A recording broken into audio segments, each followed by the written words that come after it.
Assalamualaikum warahmatullahi wabarakatuh. Innal hamdalillah nahmaduhu wa nasta'inuhu wa nastaghfiruh wa na'udzubillah min syururi anfusina wa sayyiati a'malina. May yahdihillah fala mudhillalah wa may yudlil fala hadiyalah. Asyhadu an la ilaha illallah wahdahu la syarikalah wa asyhadu anna Muhammadan abduhu wa rasuluh. Ya ayyuhalladzina amanu ittaqullaha haqqa tuqatih wa la tamutunna illa wa antum muslimun wa ba'd. Para pemerhati roja kaum muslimin dan muslimat yang dimuliakan Allah, alhamdulillah segala puji milik Allah Rabb semesta alam. Pada kesempatan siang ini kita dapat bertemu kembali masih bersama buku Talbis Iblis tulisan Ibnul Jauzi. Pada kesempatan siang ini kita akan melanjutkan poin yang sudah kita bahas pada pertemuan yang lalu, yaitu bagaimana sikap dan pandangan kaum sufi terhadap ilmu dan para penuntut ilmu. Dalam pandangan mereka, ya, menuntut ilmu itu adalah kesibukan yang sia-sia, karena tujuannya bukanlah ilmu, tapi amal.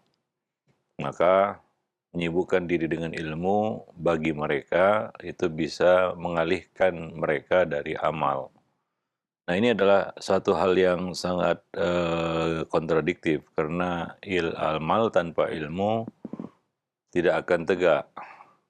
Namun bagi mereka amal tidak perlu didasari ilmu, karena mereka menakwil beberapa ayat, ya, di mana mereka menafsirkan, ya, dengan tafsiran-tafsiran yang keliru.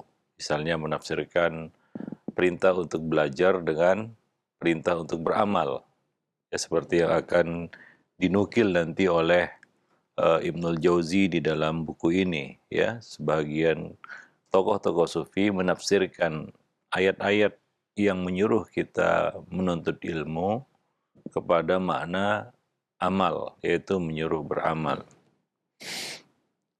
Ibnul Jauzi mengatakan, ketahuilah, ya, setelah kaum sufi meninggalkan ilmu dan hanya melakukan olah jiwa, riyadatul qulub, ya, sesuai dengan bukan menurut tuntunan sunnah Nabi SAW, tapi menurut anggapan asumsi pribadi mereka masing-masing.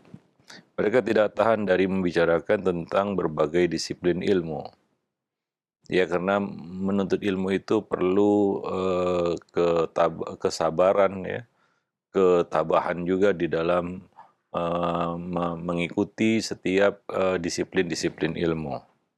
Tapi disebabkan mereka berbicara berdasarkan pengalaman yang mereka alami, ya, maka terjadilah berbagai kekeliruan yang datang dari pendapat hasil pemahaman mereka sendiri. Ya, kadang-kadang kaum sufi ini membicarakan mengenai tafsir Al-Quran, hadis, fikih, dan berbagai disiplin ilmu lainnya, ya, tapi ya dengan penafsiran-penafsiran yang tidak berdasar, atau ya mereka cocokkan dengan kondisi mereka. Mereka menyampaikan berbagai disiplin ilmu syar'i tadi sesuai dengan konsekuensi keilmuan mereka, ya, yang tentunya sangat dangkal, karena mereka enggak menuntut ilmu, ya. Nah, maka Allah Subhanahu wa taala, ya, di sini ya, tidak pernah mengosongkan suatu masa dari orang-orang yang meluruskan syariatnya, ya, membantah orang-orang yang melakukan, ya, penyimpangan-penyimpangan, ya, penafsiran-penafsiran yang keliru, yang menyimpang dari, ya, ajaran para nabi dan rasul. Mereka lah para ulama-ulama sunnah yang membantah kekeliruan pemahaman-pemahaman, ya, manusia, ya, di dalam memahami Quran dan sunnah, seperti yang sudah dinukil sebelumnya, ya, tentang hadis la tazalu ta'ifatun min ummati zahirina al-haq mansurin la yadurruhum man khadalahum hatta taqum as-sa'ah, ya, tentang ta'ifatul mansurah yang akan selalu ada, yang mendapat pertolongan dari Allah Subhanahu wa taala, yang tegak di atas al-haq, ya hingga kiamat terjadi, mereka adalah ahlul hadis, ulama-ulama hadis, seperti yang dijelaskan oleh Imam Ahmad. Beliau berkata, jika Taifatul Mansurah ini bukan ahli hadis, aku tidak tahu ya siapa kelompok yang dimaksud tersebut di dalam hadis itu. Demikian juga diadukan ya, dikabarkan kepada Imam Ahmad, ada seorang yang berkata, ihwal ahlul hadis, bahwa mereka kaum yang tidak baik. Mendengar perkataan itu, Imam Ahmad mengatakan orang itu adalah zindik. Itu orang yang berkomentar seperti itu adalah zindik. Ya, Imam Syafi'i mengatakan, tatkala aku melihat seorang ahlul hadis, maka seakan-akan aku melihat seorang sahabat Rasulullah sallallahu alaihi wasallam. Nah, demikian ya. Nah, maka Allah Subhanahu wa taala ya menghadirkan orang-orang yang meluruskan syariatnya dari penyimpangan-penyimpangan ya kaum yang menyimpang. Yes, di antaranya adalah penyimpangan kaum sufi di dalam menafsirkan Al-Qur'an. Ya, terkhusus di sini berkaitan dengan perintah menuntut ilmu, perintah untuk belajar, keutamaan belajar, yang mereka takwil kepada makna ya keutamaan beramal, ya untuk menghindari belajar aja. Maka mereka menafsirkannya seperti itu. Ja'far bin Muhammad Al-Khuldi berkata, aku hadir saat guru kami Al-Junaid ya ditanya oleh Kaisan tentang firman Allah Subhanahu wa taala, sanuqri'uka fala tansa. Kami akan bacakan Al-Quran kepadamu, wahai Muhammad, sehingga engkau tidak akan lupa. Surah Al-A'la ayat 6. Al-Junaid mengatakan, yaitu fala tansa, jangan lupa, yaitu jangan lupa mengamalkannya. Ya, ini tafsir yang tentunya tidak sejalan dengan teks ataupun konteks ayat tersebut ya. Nah, demikian. Allah Subhanahu wa taala membacakan Al-Qur'an kepada menyuruh para malaikat untuk membacakan Al-Qur'an kepada Nabi hingga Nabi tidak lupa apa yang dibaca. Yaitu menghafal ilmu. Ya, tapi itu dibawakan kepada makna jangan lupa mengamalkannya. Ya, jauh sekali dari apa yang dimaksud di dalam ayat ini.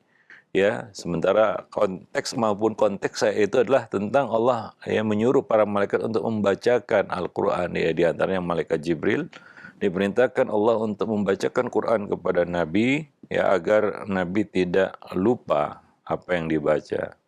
Ya, nah demikian. Itu tentang menghafal dan merekam ilmu. Ya, menghafal ilmu.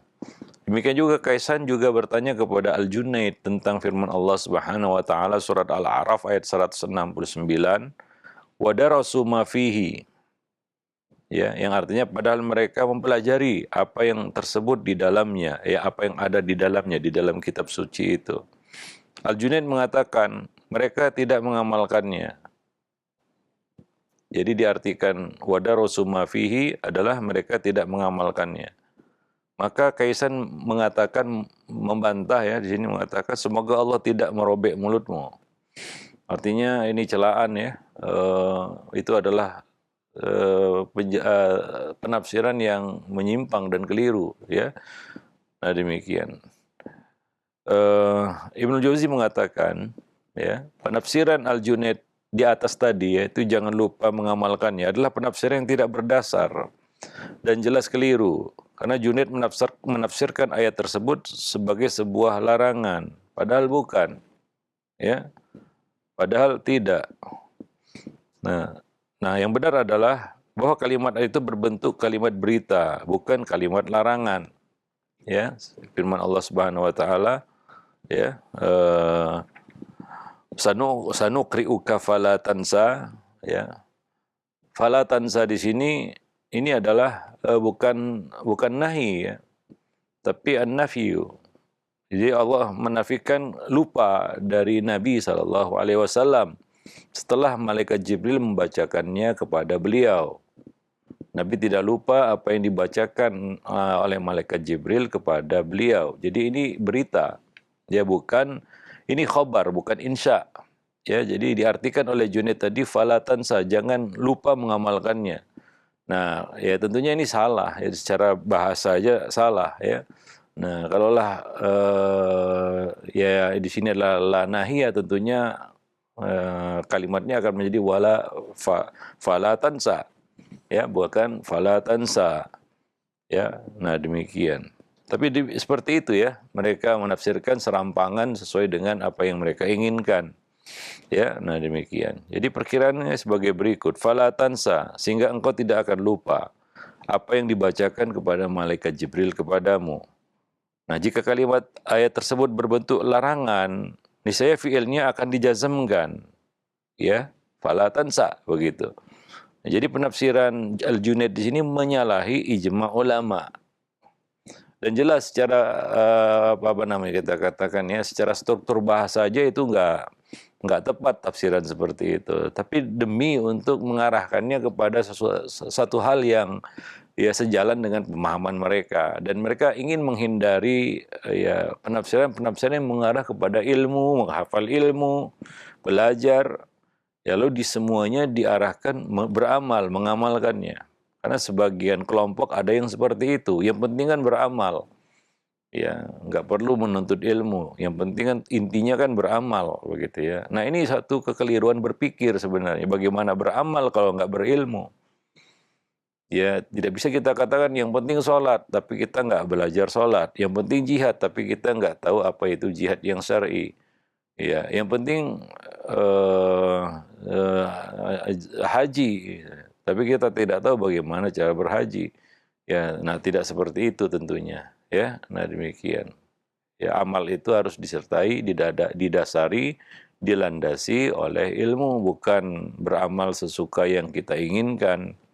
Nah, sementara kaum sufi, ya begitulah dia cara mereka beramal, ya, tanpa ilmu. Maka seluruh penafsiran-penafsiran yang mengarah kepada ilmu diarahkan, dibawakan kepada makna amal.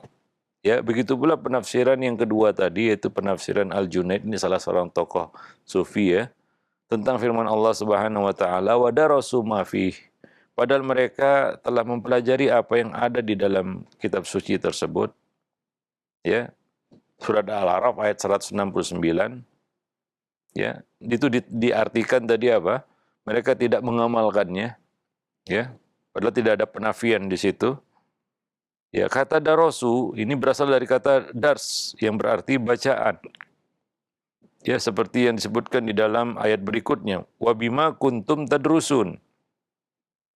Ya, yang disebutkan di dalam surat Ali Imran ayat 79.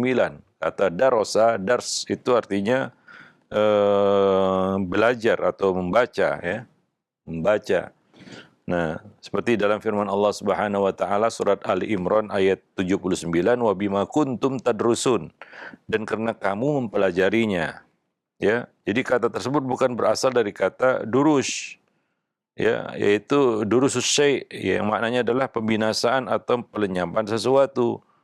Ya, jadi ini berasal dari kata dars, yaitu belajar atau membaca. Ya, jadi wadarasu ma fihi, ya bukan artinya mereka tidak mengamalkannya. Ya, nah demikian. Wallahu alam bisawab. Nah, dan memang itulah dia makna dari ayat tersebut, tapi diarahkan atau dibawakan kepada makna yang lain, supaya demi menghindari penafsiran ilmu. Darasu bisa berarti menghilangkan, ya. Ya, dursusai artinya menghilangkan sesuatu. Lalu diartikan oleh Junaid, ya wadarasu ma fihi, mereka tidak mengamalkannya. Sehingga Kaisan tadi mencela ya penafsiran itu. Nah, jadi begitulah ya, banyak ayat-ayat yang intinya ataupun isinya adalah perintah untuk menuntut ilmu, untuk belajar, ditakwil atau dibawakan kepada makna-makna yang kita katakan bisa teralihkan kepada makna lain yang mereka inginkan, yaitu itu perintah beramal, ya. Nah, bukan semata-mata ilmu, ya. Nah, seperti itu. Ahmad bin Muhammad bin Miqsam mengisahkan, ya, dia berkisah, aku menghadiri majelis Abu Bakar Asy-Syibli. Saat itu dia ditanya tentang firman Allah Subhanahu wa taala, Inna fi dzalika ladzikra liman kana lahu qalb. Yang artinya si surat Qaf ayat 37 ya, Allah Subhanahu wa taala mengatakan inna fi dzalika ladzikra liman kana lahu qalb. Sungguh pada yang demikian itu terdapat peringatan bagi orang-orang yang memiliki hati. Kemudian Syibli menjawab, yaitu bagi siapa saja yang Allah Subhanahu wa taala menjadi hatinya. Ya. Iya. Eh nah ini tentunya eh, bertentangan juga ya dengan teks dan konteks ayat tersebut. Ya ini adalah Allah Subhanahu wa taala yang menjelaskan orang-orang yang mau mengambil pelajaran dari apa yang Allah Subhanahu wa taala tunjukkan kepada mereka, yaitu ayat-ayatnya, ya, bahwa pada yang demikian terdapat ayat-ayat atau tanda-tanda bagi orang yang punya hati atau punya akal di sini ya, untuk memahami. Jadi ini sebenarnya maknanya adalah pujian kepada orang-orang yang memiliki akal dan digunakan untuk memahami, ya. Nah, seperti lahum qulubun la yafqahuna biha, mereka punya hati, yaitu punya akal, dan mereka gunakan akal itu untuk memahami. Ya, tapi ini dibawakan kepada makna yang lain. Ya, makna yang ya mungkin mengarah kepada manunggaling kaula Gusti ya, bahwa kalau hamba itu mencapai tingkat takwa tertentu, dia akan menyatu dengan Allah Subhanahu wa taala sampai kepada tingkatan ma'rifat sehingga Allah menjadi hatinya, kan begitu ya. Ya, tentunya bukan itu makna yang dimaksud dari ayat tersebut. Ayat itu adalah pujian ataupun kabar ya tentang orang-orang yang menjadikan ayat-ayat Allah itu sebagai pelajaran baginya. Dia bisa memahami ayat-ayat yang Allah Subhanahu wa taala tunjukkan kepadanya, yaitu ayat-ayat kauniyah ataupun ayat-ayat syariah. Nah, demikian. Abu Abdurrahman As-Sulami ya mengumpulkan penafsiran ya kaum sufi ini terhadap Al-Qur'an dalam sebuah kitab ya 2 jilid kitab. Dalam kitab yang tebalnya 2 jilid ya, yang diberi judul Haqa'iqut Tafsir. Tapi sayangnya sebagian besar penafsiran mereka itu hanyalah kata-kata yang melantur, artinya bisa dikatakan ngawur begitu ya, tidak ilmiah dan tidak berdasarkan dalil, ya, dan kadang-kadang tidak patut juga untuk dibaca ya. Nah, karena menyimpang ya dari teks ataupun konteks dari ayat-ayat tersebut. Ya, nah demikian. Ya, pada surat Al-Fatihah misalnya, As-Sulami menukil dari mereka, ini kaum sufi ya. Surat ini disebut Fatihatul Kitab. Ya, Al-Fatihah disebut Fatihatul Kitab, pembuka kitab. Karena surat ini termasuk surat-surat pertama yang dengannya, yaitu kami Allah membuka pembicaraan dengan hamba. Maka jika engkau beradab dengan sunnah tersebut, itulah yang terbaik. Namun jika tidak, engkau tidak akan mendapatkan kelembutan-kelembutan tafsirnya. Ya, ya tentunya Al-Fatihah disebut Fatihatul Kitab karena dia adalah surat pertama yang membuka surat-surat Al-Quran. Ya, tapi diartikan kepada hal-hal lain ya. Ya, Allah membuka pembicaraan dengan hamba, maka dimulailah itu dengan Al-Fatihah ya. Nah, demikian. Wallahu alam bissawab. Ibnu Jauzi mengatakan ini merupakan penafsiran yang salah, buruk ya. Ya, karena para mufassir, ahli tafsir tidak berbeda pendapat. Artinya mereka sepakat bahwa surat Al-Fatihah tidak termasuk surat pertama yang diturunkan. Ya, bukan surat pertama yang diturunkan. Sementara mereka mengatakan bahwa ini adalah surat pertama yang Allah turunkan kepada manusia, ya. Ya, demikian. Maka dikatakan dia surat Al-Fatihah. Ya, padahal kita tahu ya, para mufassirin menyebutkan bahwa ayat-ayat pertama yang turun itu adalah Iqra bismi rabbikal ladzi khalaq ya. Itu yang populer, yang masyhur yang disebutkan di dalam riwayat-riwayat ya, kisah Nabi SAW ketika bertahannus, yaitu berdiam diri di ataupun menyendiri di Gua Hira. Kisahnya sangat masyhur ya, ayat yang Allah bacakan kepada Nabi ketika itu melalui malaikat Jibril adalah surat Al-Alaq, yaitu Iqra bismi rabbikal ladzi khalaq, bukan surat Al-Fatihah. Nah, menurut kaum sufi ini dia dikatakan surat Al-Fatihah karena surat ini termasuk surat pertama yang turun, dikatakan Fatihah, pembuka kitab. Ya, nah ini ya lebih kepada mengada-ada ya. Nah, demikian. Wallahu a'lam bishawab. Lalu As-Sulami menafsirkan ya, contoh lain di sini As-Sulami masih di dalam surat Al-Fatihah ya. As-Sulami yang menafsirkan makna ucapan amin. Ya, dengan tafsiran mereka menuju kepadamu. Ya, mereka menuju kepadamu. Nah, ini juga Ibnul Jauzi mengatakan ini juga penafsiran yang buruk, sebab kata amin ini bukan berasal dari amma, yaitu menuju. Ya, ini jika asalnya dari kata amma, maka ini saya huruf mimnya akan bertasdid menjadi amin begitu ya. Tapi tidak seperti itu bacaannya, amin, yang artinya istajib ya. Nah, demikian. Artinya ya Allah kabulkanlah. Ya, itu arti amin.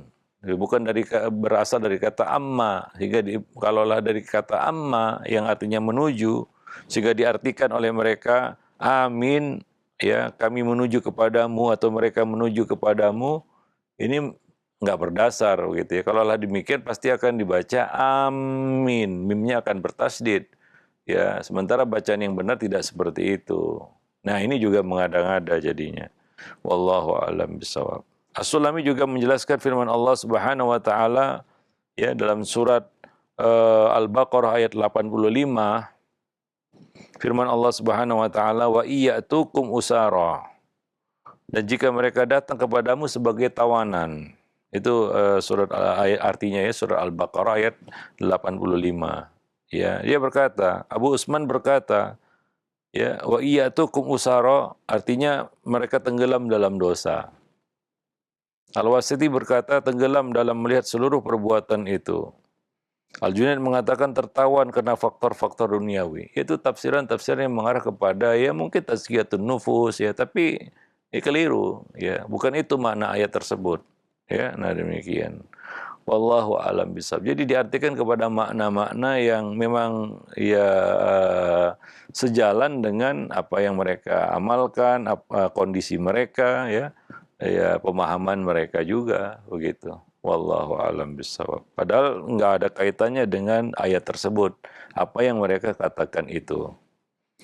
Nah, Ibnu Jauzi mengatakan ayat ini dalam konteks pengingkaran. Maksudnya adalah ketika kalian menawan mereka, kalian membebaskan mereka melalui tebusan. Dan ketika kalian memerangi mereka, kalian menerima, melindungi mereka. Ya, itu maksudnya. Itu tentang tawanan perang. Namun para sufi ini menafsirkan ayat di atas dengan penafsiran yang mengharuskan memberi pujian gitu ya. Artinya tidak selaras ya dengan maksud dari ayat tersebut ya, dan ya mereka mengartikannya sesuai dengan apa yang mereka amalkan begitu ya, tentang tazkiyatun nufus dan sejenisnya ya. Jadi kepada makna-makna yang sangat jauh sebenarnya ya, tertawan ya, mereka artikan tertawan dengan faktor-faktor duniawi, tertawan dengan dunia yang enggak seperti itu. Ini tentang perang ya, ada tawanan perang ya, dan mungkin mereka tidak ada ke dalam konsep mereka perang, hingga diarahkan kepada makna-makna yang lain yang tidak nyambung ya dengan maksud dari ayat tersebut ya. Nah demikian. Nah, contoh lain ya di sini disebutkan oleh Ibnul Jauzi ya. As-Sulami juga menafsirkan firman Allah Subhanahu wa taala yaitu surat Ali Imran ayat 97. Ya, wa man dakhalahu kana amina. Barang siapa yang memasuki Baitullah, maka dia akan aman. Ya, nah demikian. Ya, yang mereka katakan yaitu aman dari bisikan-bisikan jiwa dan waswas syaitan. Ya tentunya bukan itu maksudnya. Ya man dakhalahu kana aminan berkaitan dengan status Masjidil Haram sebagai ya tanah haram, ya yang tidak boleh ya menumpahkan darah di dalamnya, ya tidak boleh membuat keonaran di dalamnya, tidak boleh berbuat ilhad ataupun kejahatan di dalamnya. Maka orang yang masuk di dalam lingkungan Masjidil Haram, tanah haram, maka dia akan aman. Itu maksudnya. Ya tentang keamanan, ya tentang keharaman tanah haram gitu ya. Terlindunginya tanah haram. Ya karena statusnya sebagai apa? Tanah haram. Masjidil Haram masuk ke dalam tanah haram. Maka siapa yang masuk ke dalamnya maka dia aman. Tapi diartikan di sini kepada makna-makna yang jauh sebenarnya, yaitu aman dari bisikan-bisikan jiwa dan waswas syaitan. Dia enggak juga, ya. Karena banyak juga kejahatan justru dilakukan di samping Ka'bah bahkan. Ya, lalu apakah aman dari bisikan-bisikan setan, waswas setan? Tidak juga. Ya, karena tempat tidak menyucikan orang, tapi orang yang menyucikan tempat itu. Ya, dan dia menjadikannya suci. Bukan tempat menjadikan orang jadi suci, enggak. Karena banyak juga orang yang datang ke Masjidil Haram dengan niat yang jahat. Walaupun itu dilarang ya, atau berbuat dosa. Ya, berapa banyak pencopetan di lintasan tawaf. Nah, kalaulah maksud dari ayat itu kalau kana aminan, barang siapa yang masuk ke dalam Baitillahil Haram itu ya akan aman. Maksudnya aman di sini dari bisikan-bisikan jiwa, ya, bisikan-bisikan jahat maksudnya, dan waswas syaitan. Tentunya tidak ada kejahatan di sekitaran Masjidil Haram, tapi kenyataannya kan tidak seperti itu. Jadi ini penafsiran yang keliru sebenarnya, menyimpang dari konteks ayat tersebut, ya. Nah, demikian. Wallahu alam bisawab. Ibnu Jauzi mengatakan penafsiran ini benar-benar buruk. Karena redaksi ayat tersebut adalah berita, ya. Ya, tentang khabar, yaitu tentang status Masjidil Haram yang merupakan tanah haram. Orang-orang yang masuk ke dalamnya akan aman, dilindungi, ya terlindungi, ya. Nah, tapi diartikan kepada makna yang lain. Wallahu a'lam bishawab. Ya. Jadi perkiraannya seperti ini, siapa saja yang memasuki tanah haram, berilah dia jaminan keamanan. Itu maksudnya. Penjelasan yang disampaikan di sini oleh Ibnul Jauzi. Itu maksud dari ayat tersebut. Tapi para sufi ini menafsirkan ayat itu sebagai khabar. Penafsiran mereka itu juga keliru. Karena berapa banyak orang-orang yang memasuki tanah haram tapi tidak terhindar dari bisikan-bisikan jahat, dari waswas syaitan. Ya, nah demikian. Wallahu a'lam bishawab. Taib. As-Sulami juga menafsirkan firman Allah Subhanahu wa taala yaitu surat Ar-Ra'd ayat 42.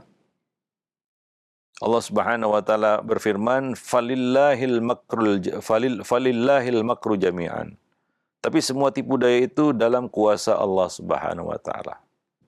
Tipu daya manusia semuanya itu dalam kuasa Allah Subhanahu wa taala. Tidak luput dari pengetahuan Allah.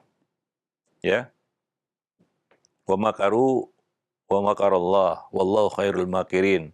Mereka buat makar dan Allah membuat makar juga. Ya, dan Allah sebaik-baik membuat makar. Nah, demikian. Artinya Allah membalas makar mereka dengan makar yang lebih hebat. Ya, nah jadi makar itu falillahil makru jami'an, bahwa semua tipu daya itu dalam kuasa Allah Subhanahu wa taala. Al-Husain menjelaskan maknanya. Ya, ini tafsiran mereka ya, kaum sufi. Tidak ada tipu daya yang lebih jelas melebihi tipu daya Allah terhadap hambanya. Karena Allah menjadikan mereka merasa memiliki jalan untuk menuju kepadanya. Ibnu Jauzi mengatakan, siapa saja yang merenungi ya tafsiran Al-Husain ini, niscaya dia mengetahui bahwa tafsiran itu merupakan kekufuran. Karena dia mengisyaratkan bahwa tafsiran itu sebagai cemoohan dan ya suatu penghinaan. Ya. Dan Al-Husain ini adalah Al-Hallaj, sehingga tafsiran demikian itu sangat sesuai dengan dirinya, dengan pemahamannya. Al-Husain di sini adalah Al-Hallaj, ya mulhid, ya seorang yang ya bahkan dikafirkan oleh para ulama. Nah, dia tafsirkan di sini bahwa tidak ada tipu daya yang lebih jelas melebihi tipu daya Allah terhadap hamba-hambanya. Karena Allah menjadikan hamba-hamba itu merasa memiliki jalan untuk menuju kepadanya, padahal tidak. Maksudnya seperti itu.